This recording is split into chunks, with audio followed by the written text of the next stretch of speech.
Muy buenas tardes, les damos la bienvenida a este sexto diálogo de libros en el campo de las políticas sociales. Esta es una edición que con mucha alegría compartimos, coorganizamos conjuntamente con el Instituto del Conurbano de la Universidad Nacional de General Sarmiento y el Grupo Interdisciplinario Derechos Sociales y Políticas Públicas, que coordinamos entre la Facultad de Derecho y la Facultad de Ciencias Sociales de la Universidad de Buenos Aires. Este es un diálogo que, por eso decíamos, con mucha alegría llevamos la sexta edición, que impulsaron, y un gran agradecimiento a María Ignacia Costa del Instituto del Conurbano y a Pilar Arcidiácono, codirectora del DSPP, por el impulso inicial, pero además también por la continuidad, por la energía y por la alegría con la cual van llevando adelante estos diálogos. Los 5 diálogos anteriores y luego este van a estar disponibles en las páginas de YouTube de ambas instituciones, tanto del Instituto del Conurbano como del Grupo de Trabajo Interdisciplinario de Derechos Sociales y Políticas Públicas. En esta oportunidad vamos a coordinarlo conjuntamente con Sergio Rottenschweiler del Instituto del Conurbano, y tenemos 2 libros sumamente interesantes, sumamente auspiciosos, y que si bien uno integra por un grupo un poco más extendido de autores y de autoras y el otro son 2 autoras, en ambas oportunidades no solamente ponen el foco dentro de las políticas sociales, sino también reflejan trabajos de equipos desde investigadores e investigadoras que están no necesariamente insertos en una misma instancia de investigación, sino en instituciones, en el caso del primer libro, que ahora paso a presentar, en instituciones en distintos hemisferios, y eso hace una potencia respecto a la producción académica en un campo tan importante como las políticas sociales en el siglo XXI, pero centralmente estas últimas décadas del siglo XXI, y el otro libro de 2 investigadoras en Argentina, en el marco del Consejo Nacional de Investigaciones Científicas y Técnicas, hoy atravesando una profunda crisis que es importante también ponerla en escena. Entonces, ambos textos nos van a presentar, y de allí la gran expectativa que tenemos con este diálogo, que es precisamente presentar estas modalidades de intervención y de trabajo. Y así se trata del primer texto, La economía política de una expansión segmentada, política social latinoamericana en la primera década del siglo XXI, que fue publicado por la Universidad de Cambridge y que tiene como autoras y autoras a Camila Arza, del Consejo Nacional del CONICET de Argentina y del Centro Interdisciplinario para el Estudio de Políticas Públicas, Rosana Castiglioni, de la Universidad Diego Portales de Chile, Juliana Martínez Franzoni, de la Universidad Nacional de Costa Rica, Jennifer Prible, de la Universidad de Richmond, Sara Niedvitsky, es profesora asociada de política de la Universidad de California en Santa Cruz, y Diego Sánchez Ancochea, catedrático de Economía Política del Desarrollo en la Universidad de Oxford. Tanto Sara como Diego, y les agradecemos muchísimo el tiempo que se han dado, son quienes van a llevar en representación de este equipo adelante este diálogo. Y el segundo texto con el cual dialogamos es el texto de Pilar Arcidiácono y de Luisina Perelmiter, publicados ambos textos en el año 2024. El texto de Pilar y de Luisina se titula De Bobo Nada, cómo funciona la Administración Nacional de Seguridad Social, la ANSES, y por qué pone en cuestión los mitos contra el Estado. Fue publicado por la prestigiosa editorial Siglo XXI de Argentina. En el caso de Pilar y de Luisina, ambas son doctoras en ciencias sociales, investigadoras de CONICET. En el caso de Luisina, en el Centro de Estudios Sociales de la Economía, IDAES, de la Escuela Interdisciplinaria de Altos Estudios Sociales de la Universidad Nacional de San Martín. Y Pilar Arcidiácono, de investigadora independiente de CONICET y codirectora del Grupo Interdisciplinario de Derechos Sociales y Políticas Públicas. Entonces tenemos esta posibilidad de este diálogo realmente muy interesante, con muchos puntos en común, pero también con otros desafíos que es muy interesante y que seguramente van a quedar a lo largo de este diálogo. Con Sergio hemos pensado la metodología de 3 bloques sucesivos El primero va a ser, el primer abordaje que va a ser un abordaje metodológico. Nuestra pregunta central es precisamente que nos cuenten las hechuras de las investigaciones, porque como bien dije, se trata de dos libros con orígenes de investigaciones conjuntas, pero desde diferentes miradas, sobre las políticas sociales en América Latina, uno más global, otro es un caso específico del caso del ANSES dentro de Argentina, pero que ambas interpelan fuertemente no solamente a las políticas sociales como este campo de reproducción y de interpelación dentro del Estado, sino también respecto a la institucionalidad. Entonces, la primera pregunta que con Sergio les hacemos a las autoras y a la autora aquí presente es precisamente cómo han hecho este abordaje metodológico, cuáles fueron los desafíos que plantearon y precisamente cómo se pueden plantear puntos de contacto, si es que encuentran, o claramente cada uno de sus equipos puede hablar de las particularidades de cada una de las investigaciones. Entonces, hecha esta introducción, les damos paso al equipo y vamos por orden, si les parece bien, en este primer bloque, por el trabajo latinoamericano, el abordaje, y aquí lo tenemos a Diego y a Sara, para que comiencen ellos y luego van a seguir Luisina y Pilar. Así que adelante, Diego y Sara. Bueno, hola a todas y a todos. Gracias, Laura y Sergio, por convocarnos. Y la verdad que qué honor poner a nuestro libro a conversar con el libro excelente de Pilar y de Luisina. Y en esta pregunta estábamos pensando un poco en la metodología, pero también, como decía Laura, en la cocina o las hechuras del libro. Y un poco pensaba que lo parecido a lo que hacen Luisina y Pilar con Lancés, nosotros también queremos echar luz con este libro sobre un proceso de inclusión extraordinario, si se quiere, en una región que muchos caracterizan desde la literatura como clientelar, como débil en términos de capacidad estatal o como de democracias débiles, ¿no? Entonces, digamos, parecido a Luisina y a Pilar con Lancés, nosotros miramos a América Latina en su mejor momento, lo cual es un poco sorprendente tal vez para ambos libros porque todas escribimos y todos escribimos este libro en un contexto de pandemia, ¿no? Donde nos costaba un poco ver procesos bajo la mejor luz. Entonces creo que son dos libros esperanzadores, ¿no? Escritos en un momento en el que parecía que se venía el fin del mundo. Y por ahí empiezo diciendo que nuestro libro se publica en una serie o en un tipo de producto que se llama Element o Elemento, que es del editorial de la Universidad de Cambridge, como decía Laura. Y vale la pena que diga un poquito sobre el formato de esta serie porque es un poco distinto a los libros tradicionales, ¿no? La idea de los elementos estos es publicar libros más cortos. En realidad son más cortos que los libros tradicionales y más largos que los artículos en revistas académicas, ¿no? Y dentro de este formato elemento y dentro de las series de ciencia política y relaciones internacionales hay como 30 tipos de series. Y nuestro libro está en una de esas series, que es la serie de política y sociedad en América Latina.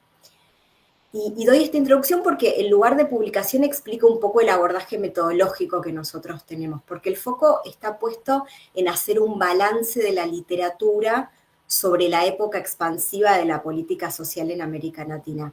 Es decir, en ese momento lo que empezamos a hablar fue qué pasó desde el año 2000 hasta el año 2013-2015, pero sobre todo, digamos, cómo lo analizó la literatura, ¿no? En este momento que se otorgó acceso a transferencias y a servicios, en particular a gente que antes estaba excluida, gente que estaba en el sector informal, gente que trabajaba no en relación de dependencia.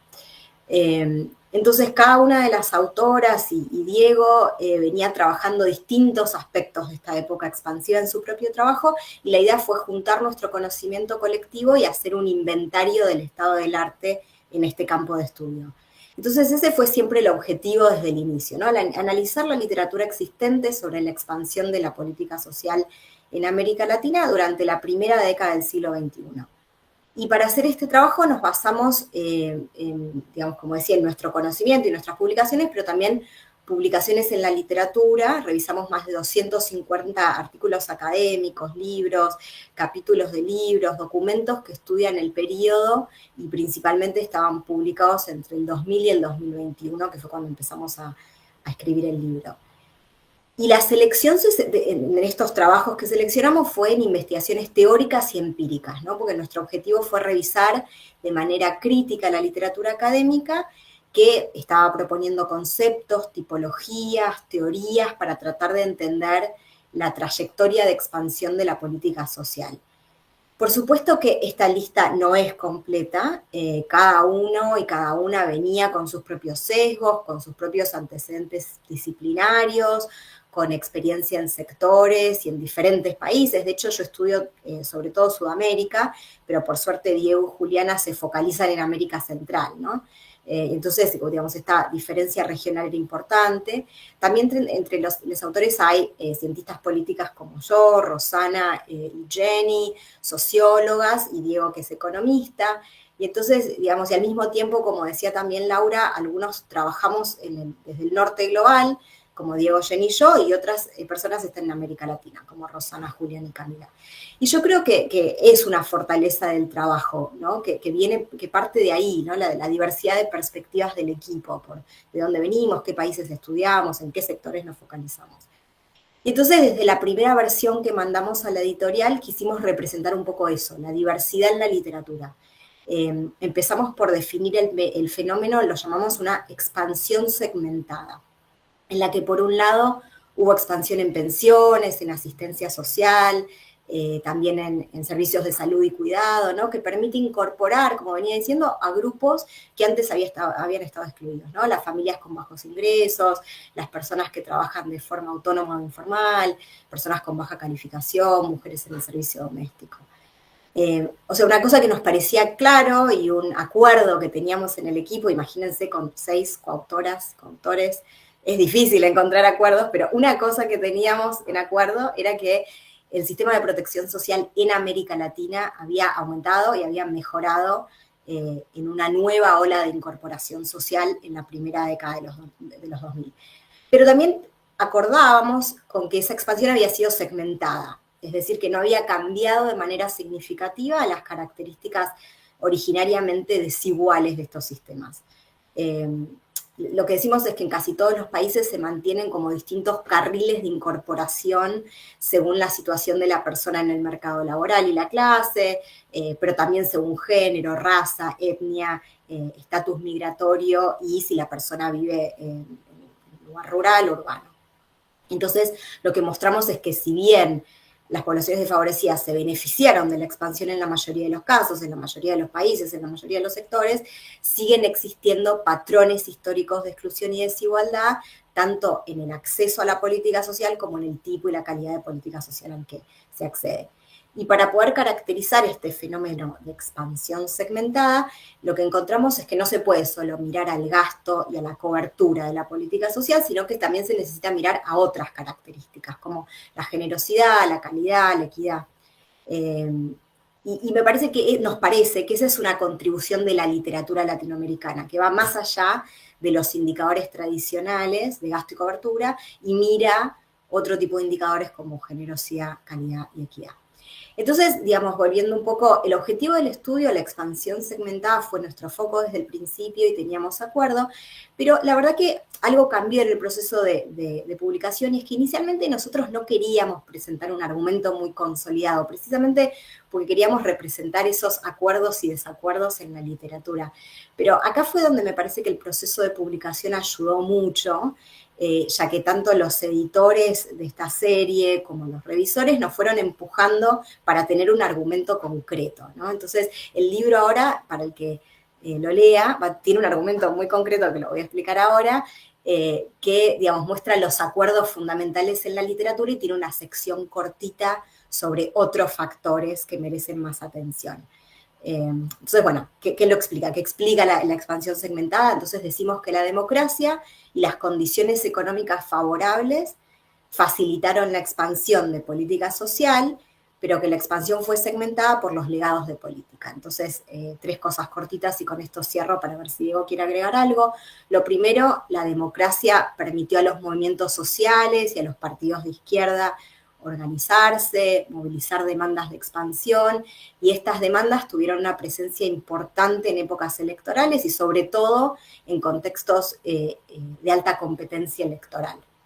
En segundo lugar, el contexto de crecimiento económico, ¿no? En particular el auge de materias primas, también la mayor disponibilidad de recursos internacionales, dan a los gobiernos el espacio fiscal para poder aumentar el gasto social sin producir el tipo de conflictos distributivos del pasado. Es decir, este momento de esperanza, digamos, ocurre con el fortalecimiento de actores democráticos y con la disponibilidad de recursos económicos. Pero en tercer lugar, el legado de las políticas sociales que existen promueve la segmentación de la que estaba hablando antes. Las políticas previas suelen ser populares entre la población que las recibe y por eso resultan difíciles de cambiar, ¿no? Incluso cuando crean profundas desigualdades. Y esto pasa porque cada grupo se organiza y se resiste a perder sus beneficios. En otras palabras, es difícil promover políticas realmente universales, que sería como el objetivo de máxima, en contextos en los que las políticas existentes segmentan. Y paro acá a ver si Diego quiere agregar algo. Yo solo agregaría o haría eco de lo que Sara decía sobre la importancia de el trabajo en equipo como arma incluso metodológica. Se trata, yo no creo que este proyecto se pueda entender si no es por la conversación que tuvimos entre las 5 y yo sobre lo que había pasado y sobre nuestro propio trabajo. Creo que no solo se puede entender desde un grupo que era multidisciplinar y que, como decía Sara, trae todo el trabajo sobre esta pregunta, pero trae también una comprensión concreta de la literatura. Y de hecho, de esa manera, tuvimos toda una serie de discusiones y debates que forman parte misma del proceso de investigación, porque nos íbamos cuestionando las unas a los otros sobre cuál era el argumento, sobre por qué estábamos haciendo ese argumento, sobre cuál era la definición de los conceptos fundamentales, sobre por qué hablar de expansión segmentada. Y el libro es, por tanto, resultado no solo del análisis de los 250 trabajos, sino de la conversación, de una conversación que nos empujaba a todos y a todas a pensar hasta qué punto los argumentos tenían sentido o no. Entonces, me acuerdo de toda una serie de reuniones en Zoom en la que precisamente íbamos cuestionando los unos a los otros sobre por qué estábamos haciendo determinados argumentos y hasta qué punto resultaban útiles. Y en ese sentido creo que es una enseñanza de la importancia del trabajo en equipo. No siempre en las ciencias sociales hay a veces una valoración muy grande del trabajo individual, pero yo creo que el trabajo en equipo puede iluminar y puede servir como de contrapesos de las unas a los otros para iluminar los temas de una manera muchísimo más clara. Muchas gracias al primer equipo, a Sara y a Diego. Muy interesante lo que plantean. Solo agrego 2 puntos para hacer esta conexión con el próximo texto y el aporte metodológico del otro texto. En esa selección de los 250 textos siempre son selecciones, como todo lo que hacemos en ciencias sociales, difíciles de sostener, ¿no? Porque hay, como dijo Sara, un montón de literatura que queda afuera, un montón de trabajos empíricos que no son contemplados, más en la diversidad y heterogeneidad de Centroamérica y de América Latina. Y ahí sí me parece importante situarnos y reforzar esta idea de trabajo en equipo, pero con 2 puntos. Son claramente las políticas sociales del Ejecutivo y esa expansión segmentada no considera la incorporación, que también es segmentada vía judicial, que en nuestro equipo de investigación al menos hemos trabajado mucho sobre el actor judicial y el valor del poder judicial en la incorporación también de cobertura o de ampliación de cobertura en políticas sociales. Y de la misma manera con el actor legislativo. Pero lo que viene ahora interesante, que nos van a ilustrar Luisina y Pilar, es precisamente qué pasa y cómo abordamos metodológicamente a los organismos ejecutores de las políticas sociales, esas inmensas burocracias, y que ellas van a definir, y lo definen con muchas categorías muy interesantes en el libro, respecto a un organismo icónico de Argentina.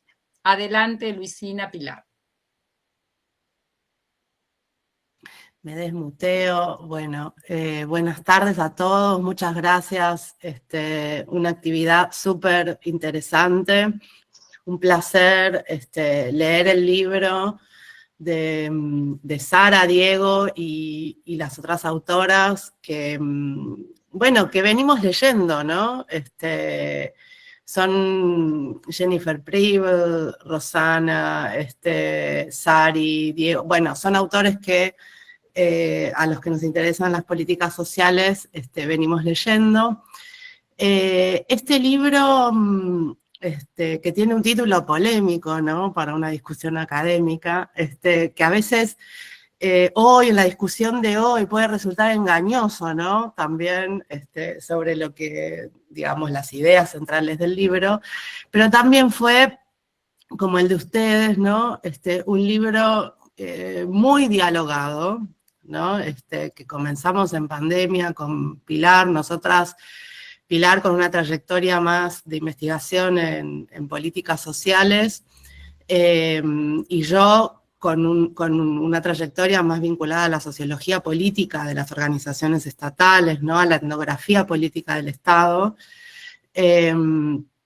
Bueno, teníamos ganas hacía bastante de trabajar juntas y justo nos agarró la pandemia, ¿no? En el medio habíamos tenido algunas reuniones pre-pandemia, ¿no? Y justo nos agarró la pandemia.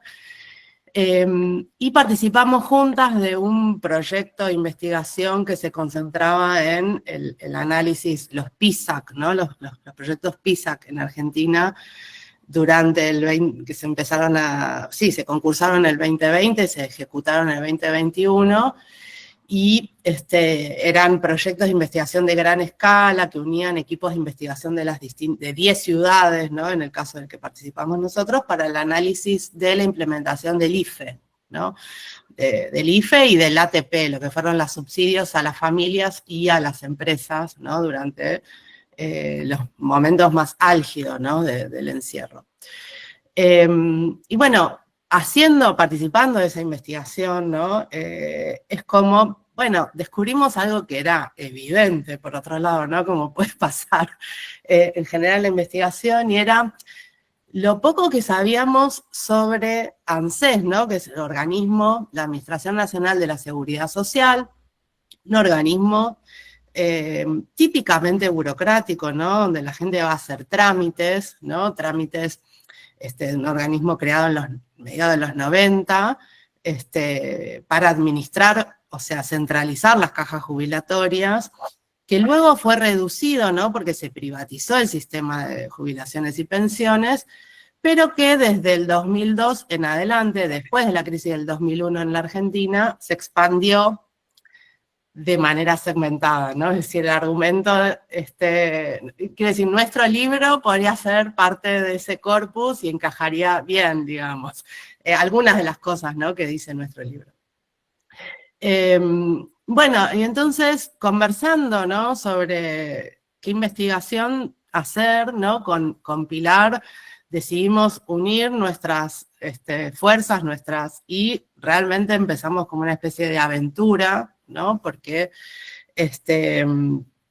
bueno, hacemos una investigación sobre ANSES, pero ¿qué es lo que miramos, ¿no? Haciendo esa investigación.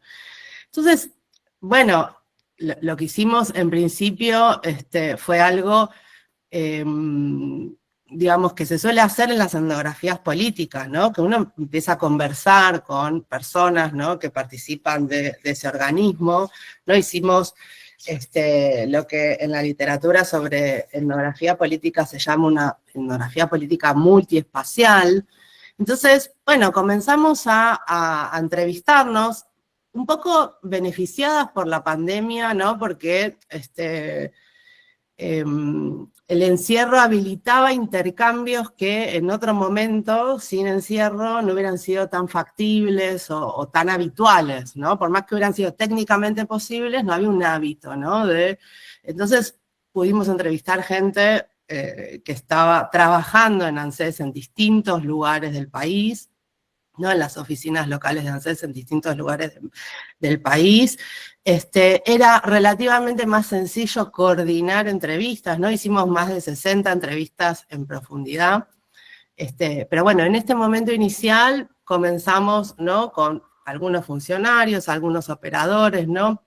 Tratando de entender un poco cuál era la centralidad de ANSES, porque lo que a través de esa otra investigación, lo que sí encontramos, ¿no? Es que ANSES era, sin lugar a dudas, un organismo que concentra, ¿no? En el caso de la política social argentina, el 40% del gasto nacional total, el 60 o entre el 60 y el 70% del gasto social, ¿no? Entre el 2009 y el 2021 explica entre el 9 y el 10% del PBI, es decir, algo de la magnitud de este organismo. O sea, emite todos los meses 22 millones de prestaciones, ¿no? Eso es casi la mitad de la población argentina, ¿no? Y tiene una interacción intensa con la sociedad, ¿no? Sea a través de las plataformas virtuales o a través de la atención en las oficinas o a través de intervenciones puntuales en operativos, ¿no? De implementación de políticas o de lo que luego con Pilar llamamos la penetración comunitaria itinerante de este organismo en las organizaciones de la sociedad. Entonces tiene un contacto muy intenso, ¿no? Con distintos sectores de la sociedad, ¿no? Del sector formal y del sector informal, y una infraestructura federal que se compara solamente con la del Banco Nación, ¿no? Es decir, son 13.500 empleados, ¿no? Es como un Estado dentro del Estado. Hay 1.650 puestos de conducción, ¿no? Esto es un dato importante en la configuración de las facetas institucionales de ANSES, ¿no? Porque por un lado decíamos con Pilar, bueno, esta es una burocracia que a diferencia de las burocracias plebeyas, ¿no? Más vinculadas a la política socioasistencial, ¿no? Más habitadas por trabajadores sociales, ¿no? Militantes de base, ¿no? El trabajo artesanal en los territorios, es una burocracia más desapegada, ¿no? Que se parece a las burocracias Weberianas descritas por Weber, ¿no? Entonces, eso ya era algo raro, ¿no? En el sentido del carácter protagónico de una burocracia de este tipo, ¿no? En la expansión de la política social argentina. Pero al mismo tiempo, una burocracia muy codiciada políticamente, ¿no? Es decir, como que los altos funcionarios, digamos, que ocuparon la dirección general de ANSES, utilizaron ANSES como catapulta política, ¿no? Son referentes políticos públicos, ¿no? Desde Horacio Rodríguez Larreta, Diego Bossio, Amado Boudou, ¿no? En este periodo. Pero sobre todo a nivel local, ocupar las oficinas locales de atención de ANSES, que es una burocracia donde es difícil ejercer márgenes de discrecionalidad en la implementación de las políticas, es un cargo de silla caliente, ¿no? O sea, ser jefe de una de esas oficinas puede ser la antesala para una candidatura a intendencia, etc. Entonces, esos rasgos fueron como los primeros que avisoramos, ¿no? En las primeras entrevistas, ¿no? Entonces, a partir de ahí, con Pili, ¿no? Conversábamos, nuestra metodología era de podcast, decíamos, ¿no? Porque nos mandábamos audios así de reflexivos, ¿no?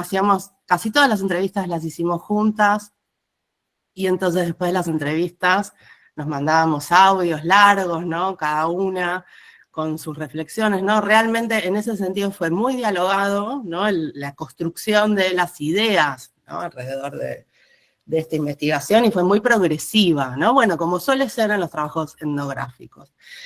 Entonces, una burocracia de bienestar que cachol, como le decimos, ¿no? Porque con un mostrador policlasista, donde hay sectores sociales diferentes, ¿no? Es decir, que asisten a sus oficinas o que hacen trámites en la aplicación, ¿no? El organismo se llama Mi ANSES, crecientemente feminizado, ¿no? Porque gran parte de esa expansión fue protagonizada por mujeres.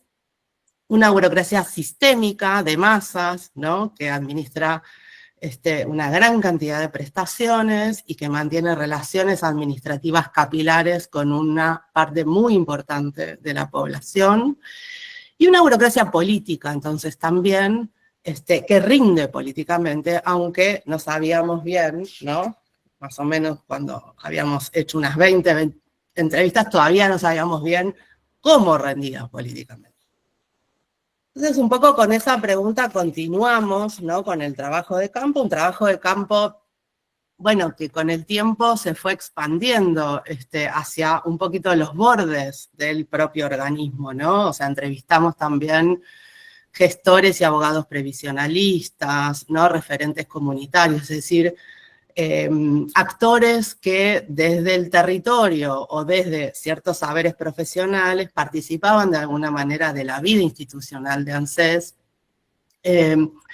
funcionarios o técnicos de otros organismos que requerían información o datos de este organismo y con los cuales, bueno, que tenían una voz, ¿no? Porque ANSES es un organismo importante en la estructura misma del Estado, como proveedor de información, ¿no? Y como organismo pagador, ¿no? Además, ¿no? Como organismo que se ocupa de implementar políticas que pagan prestaciones que por ahí diseñan otros organismos, ¿no?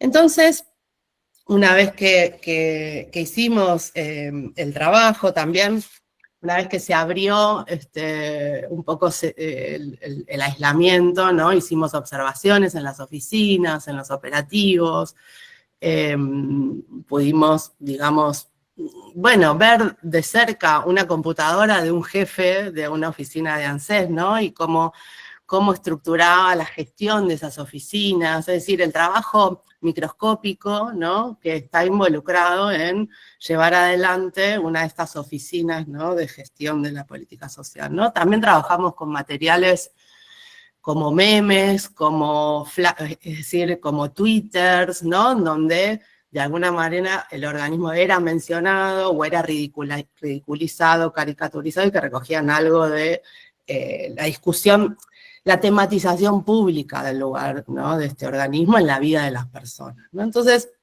un poco la cantidad, digamos, de materiales, ¿no? En la lectura de esa cantidad de materiales, bueno, fuimos construyendo respuestas a estas grandes preguntas que tenían caso de qué es ANSES, ¿no? Es decir, no teníamos del todo claro al comienzo, que es una pregunta sobre cuál es la discusión teórica, ¿no? O cuál es la discusión en la cual esta investigación va a ser un aporte. Es claramente un caso de cambio institucional, ¿no?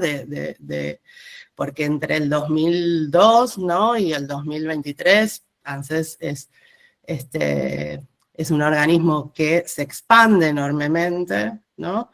Pero que gana, ahora de esto es lo que corresponde al segundo bloque, ¿no? Pero que gana capacidades institucionales de una manera, bueno, significativa y contraintuitiva respecto de lo que los análisis políticos suelen decir del Estado argentino, ¿no? Que un poco del Estado en América Latina en general, pero en Argentina hay un énfasis, ¿no? En las dificultades para acumular, ¿no? Capacidades institucionales y continuidad, ¿no? En la política de Estado, incluso frente a los cambios, ¿no? de gobierno que son propios de una democracia, ¿no? Y en este caso lo que encontramos fue continuidad en ese sentido, pero sobre todo esta pregunta sobre caso de qué es, digamos, es también un caso de un dispositivo institucional orientado al gobierno de una sociedad que no dejó de fragmentarse, ¿no? Que a pesar de esa expansión de la política social, y no solo porque esa política social fue segmentada, ¿no? no dejó de fragmentarse, ¿no? Por otras cuestiones, porque la economía se estancó en el 2012, ¿no? Por el problema de la inflación, es decir, una sociedad que se fue pauperizando, ¿no? Desde el 2011 en adelante, cada vez más. Entonces, finalmente, la pregunta, ¿no? Caso de qué es esta burocracia, la contestamos pegando el salto de la etnografía a la sociología política, ¿no? Y lo que pensamos más bien es, bueno, el rol político tácito que tiene, no la política social en sí, ¿no? Su expansión en sí, sino más bien las relaciones administrativas capilares a través de las cuales se entreteje esa política social en vínculos cotidianos del Estado con la ciudadanía, ¿no?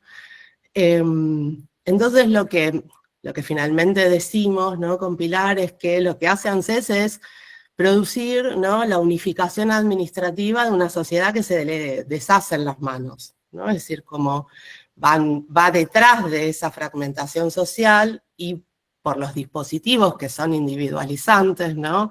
Los dispositivos de administración de la política social que son individualizantes, la fragmenta aún más, ¿no?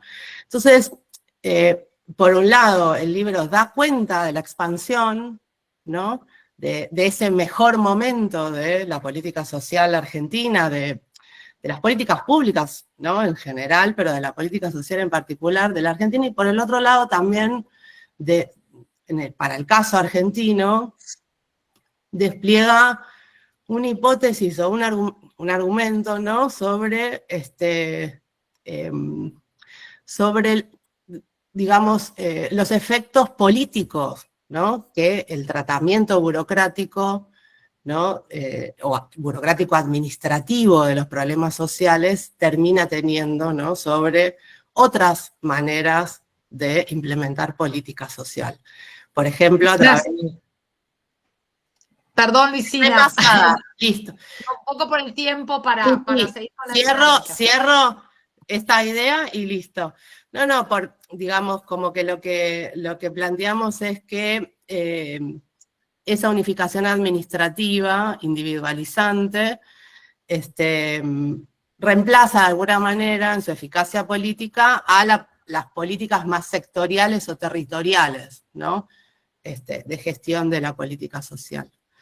Entonces, uno podría decir es una política social segmentada y además con un rol político en la producción de gobernabilidad, que tiene que ver con la individuación. Eso.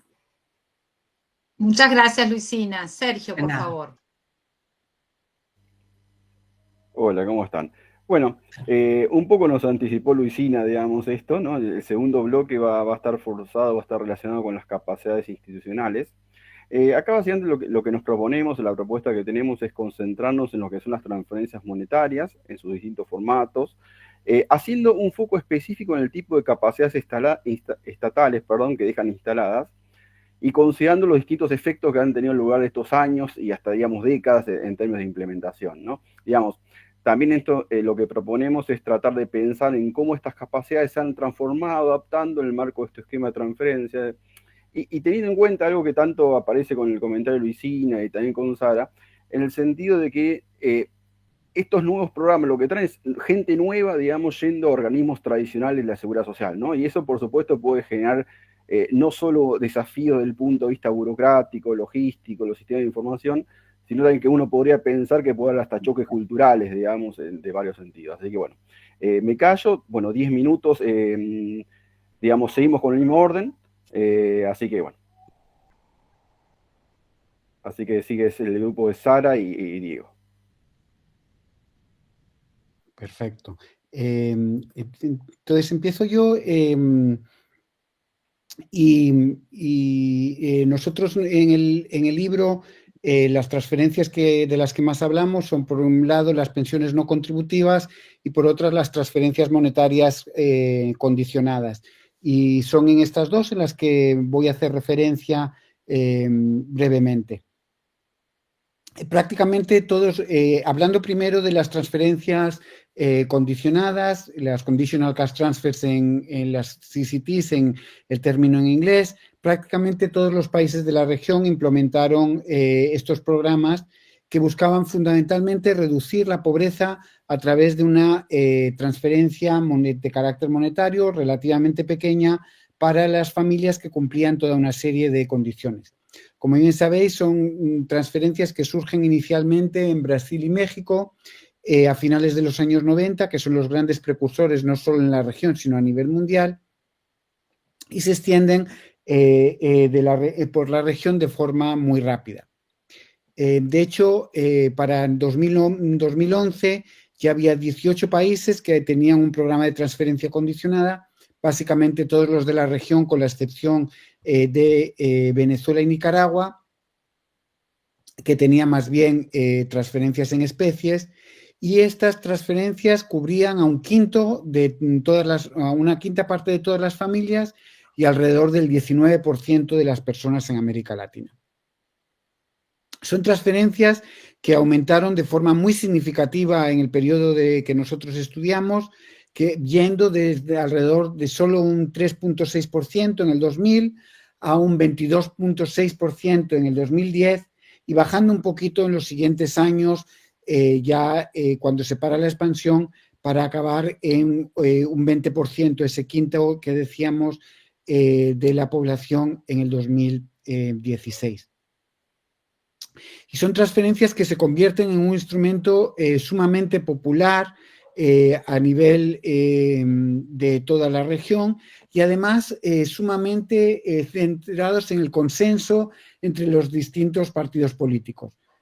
O algo que hace característico a las transferencias condicionadas es que fueron muy aceptadas de forma muy positiva por la derecha, que las veía como forma de proveer una cantidad de dinero, pero con condiciones, no de forma gratuita a los pobres, y por la izquierda, que lo veía como una forma de aumentar los derechos de la población.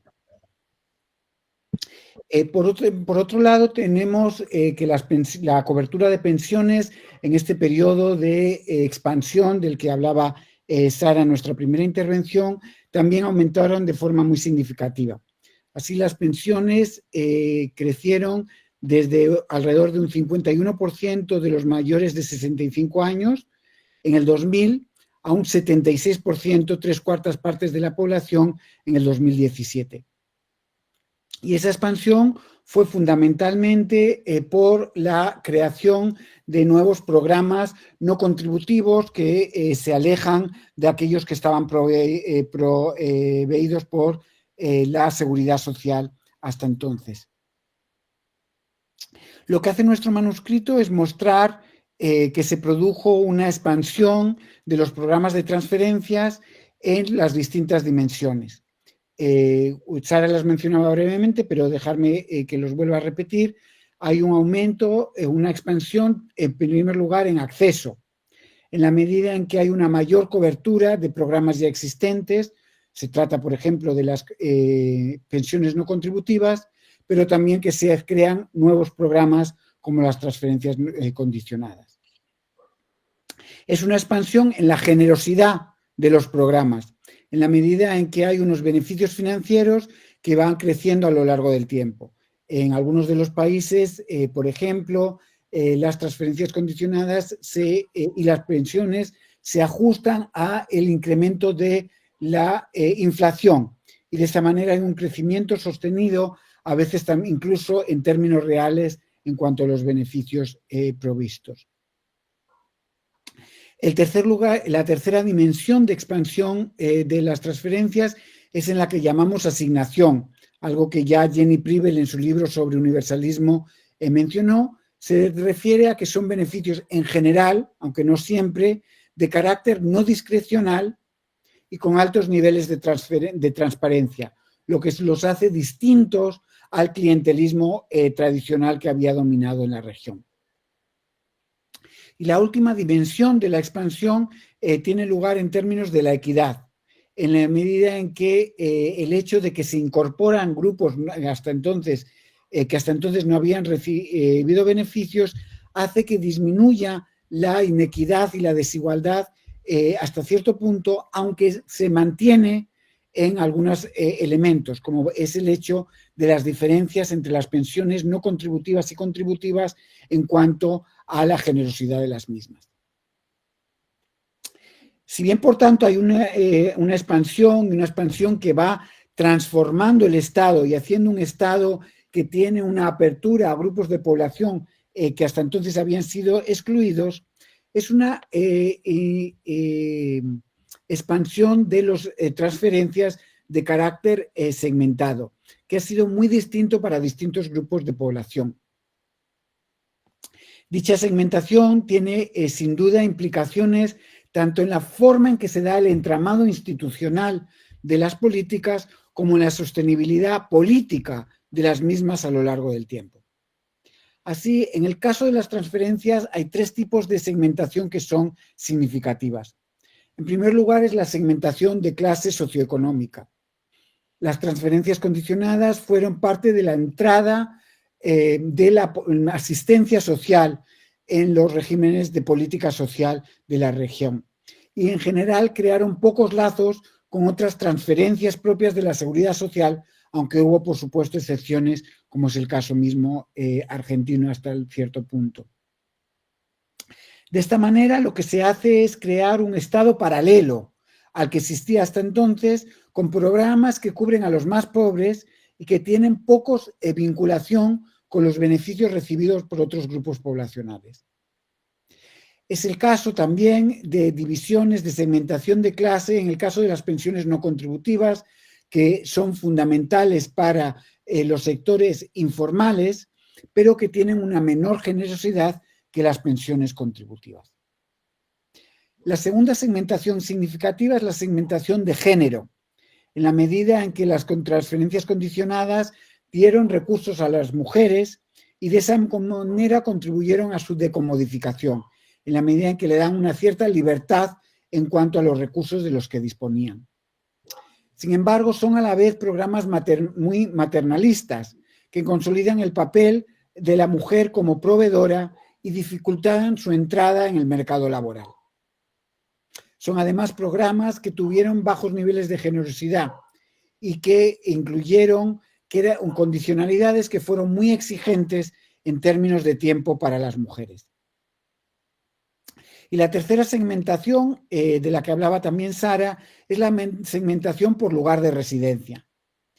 En su propio trabajo sobre Argentina y Brasil, Sara muestra que hay una incorporación muy desigual dentro del territorio nacional.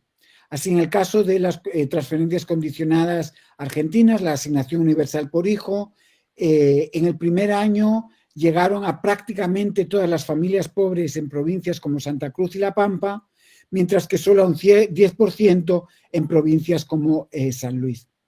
En el caso de Bolsa Familia, en Brasil, también tenemos una segmentación relativamente similar, puesto que tuvieron una cobertura de alrededor del 50% de la población pobre en los estados del noreste, como Piau, Ceará y Río Grande do Sur, pero en otros estados como Río de Janeiro, Amapá o Mato Grosso do Sul, solo cubrieron a un 15% de la población que debían cubrir, de la población pobre.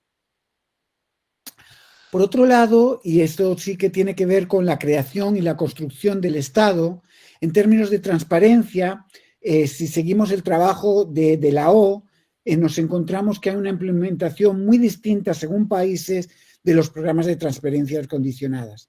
Mientras que algunos países, como es el caso mexicano, fueron políticas no discrecionales y muy siguiendo unas reglas concretas y muy transparentes, en otros países mantuvieron algunos de los elementos clientelares de manipulación política que han caracterizado a la política social en Latinoamérica. Es, por ejemplo, en el caso de Guatemala. En conclusión, ¿qué aprendemos de los programas de transferencia condicionadas fundamentalmente y en menor medida de las pensiones no contributivas en términos de las capacidades estatales. En primer lugar, creo que es importante que muchos países introducen nuevos sistemas de información que permitieron identificar a los pobres de forma más exitosa, y que fueron sistemas de información que se convirtieron en piezas fundamentales de la expansión posterior que se da durante la pandemia. En segundo lugar, que las condicionalidades podrían, en principio y potencialmente, haber creado oportunidades para mejorar la incorporación a la salud y la educación de la población más necesitada. En general, creemos que, sin embargo, no lo hicieron tanto como podrían haber hecho, porque hubo poca vinculación de carácter organizativa y de planeación entre las transferencias y los servicios. Y en tercer lugar, nos parece importante destacar que la segmentación de la política social genera problemas políticos significativos, porque en general lo que hizo fue reducir el tamaño de las coaliciones que apoyaban a los distintos programas. Así, esto es muy claro en el caso de las pensiones, donde la clase media apoya y defiende las pensiones contributivas tradicionales y defiende de esa manera los legados de los que hablaba Sara anteriormente, mientras que los pobres se mostraron a favor y defienden las pensiones no contributivas y las transferencias condicionadas. Pero esa existencia de coaliciones no suficientemente amplias, no suficientemente universales, facilita la eliminación de programas en otros momentos. Y es muy claro, esto se da de forma muy clara con la desaparición del programa Progresa Oportunidades, que había tenido tanto éxito en México, pero que es eliminado de una manera tan rápida durante la administración de López Obrador en México. Entonces paro aquí y le doy la palabra a Sara por si tiene algo más que decir. Igual están sobre el tiempo, así que si es algo de Sara, tiene que ser muy breve. No, paso, si después hay tiempo vuelvo, pero no hay problema. Sí, perfecto. Sí, mañana después va a haber tiempo para mañana, dije no, después va a haber tiempo para cerrar y hacer comentarios. Yo me gustaría solamente agregar, antes de dar el paso un poco al grupo de Pilar y Luisina, relacionado con la segmentación. Digo, esto por ahí muy sesgado a la experiencia argentina, porque es lo que más conozco. También la discusión, y va en línea con lo último que decía Diego, la segmentación desde el punto de vista de la discusión del financiamiento, ¿no? Esta cuestión de qué financiamos y recursos contributivos para qué, recursos no contributivos para qué, es algo que ha estado muy marcado en la agenda argentina en los últimos, diría yo, 10 años fácilmente. Nada, dicho esto, solamente para el paso al otro libro. Gracias. Bueno, gracias Sergio, gracias a todos. Hermoso estar acá del otro lado, ya no de la organización, sino compartiendo el libro. Bueno, muchas cosas mencionó Luisina, así que voy a tratar de digamos, no repetir. En el texto de los compañeros, las compañeras, está mencionado la falta de estudios sobre capacidades, digamos, de este tema, ¿no? De la expansión de las transferencias sobre capacidades. Yo creo que nosotras lo que intentamos a lo largo del recorrido de la investigación es justamente frente, y ahora más aún, ¿no? Si uno lee el texto desde hoy, que no fue escrito en el contexto de La Libertad Avanza, por cierto, frente a las narrativas basadas en las incapacidades del Estado, ¿no? Que fue acompañando tanto la literatura como los sentidos comunes, mostramos justamente el desarrollo de capacidades estatales en la Argentina. A través de este visor, este organismo que Luisina ya caracterizó, sé que hay gente de diversos lugares acá, por eso nos tomamos estos momentitos como para ir haciendo guiños de qué se trata, ¿no? De tratar de mapear un poco de qué se trata este organismo, que es fructífero para ver un montón de cosas. Es un buen visor, no es cualquier caso, ¿no? Un organismo que nació en la reforma, el proceso de la reforma del Estado, enseguida se convierte en algo muy residual como parte de las transformaciones de los 90 y las privatizaciones del sistema jubilatorio, y después empieza una gran expansión, también pensando un poco en la línea de lo que plantean las compañeras y compañeros, no solo en momentos, digamos, del sexenio de la abundancia, sino en general, ¿no? Se convierte en un organismo de expansión de las transferencias en momentos de estancamiento, digamos, de la economía, una gran burocracia del bienestar que nos permite entonces ver un montón de cosas. O sea, es un gran caso, ¿no? Esto no quiere decir que ANSES funcione genial, más bien, bueno, digamos, el libro está lleno y la investigación lleno de estos matices, ¿no? De encontrar efectos diversos de la intervención que ha tenido este organismo, que como decía Luisina también, es también una burocracia política importante para mirar, un organismo bien codiciado, ¿no? Pero a la vez un organismo por el cual no pasan en general los actores colectivos. Y esto me parece que es importante, me tomo una nota al pie, porque recordar que en el caso argentino, la expansión no solo es una expansión asociada a las prestaciones como las que estamos conversando de ANSES, sino también ha habido una expansión que hoy por hoy están más en jaque, pero vinculadas con otras lógicas, con actores colectivos, con otras burocracias, las burocracias plebeya que estudió Luisina en su libro anterior, que recomiendo, que es hermoso, del Ministerio de Desarrollo Social, otra lógica de la política social, ¿no? Colectiva, con vínculos totalmente diferentes, que cultivan la cercanía, bueno, llena de trabajadoras y trabajadores sociales en los ministerios, en los territorios, digamos. Es importante porque la expansión en la Argentina tiene como estas dos caras, ¿no? Insisto, una que ahora, a la luz de la Libertad Avanza, por ejemplo, se mantiene mucho más estable, como son aquellas vinculadas con ANSES, y no es menor, y ahora voy a ir a ese punto, y otra vinculada con todo lo que ha sido la expansión de los llamados planes sociales en la Argentina, que también son transferencias de ingreso a otra población, ¿no? A la población en edades, principalmente en edades centrales, y con contraprestaciones. Entonces, ANSES efectivamente, típico organismo de la seguridad social que cambia de formato, cambia de público. Nuevos públicos ingresan al organismo en esta lógica de política social o de monetización de la política social, donde la distribución de dinero es un punto central en la política social, ¿no? La idea de Estado cajero, nosotros trabajamos allí en el libro.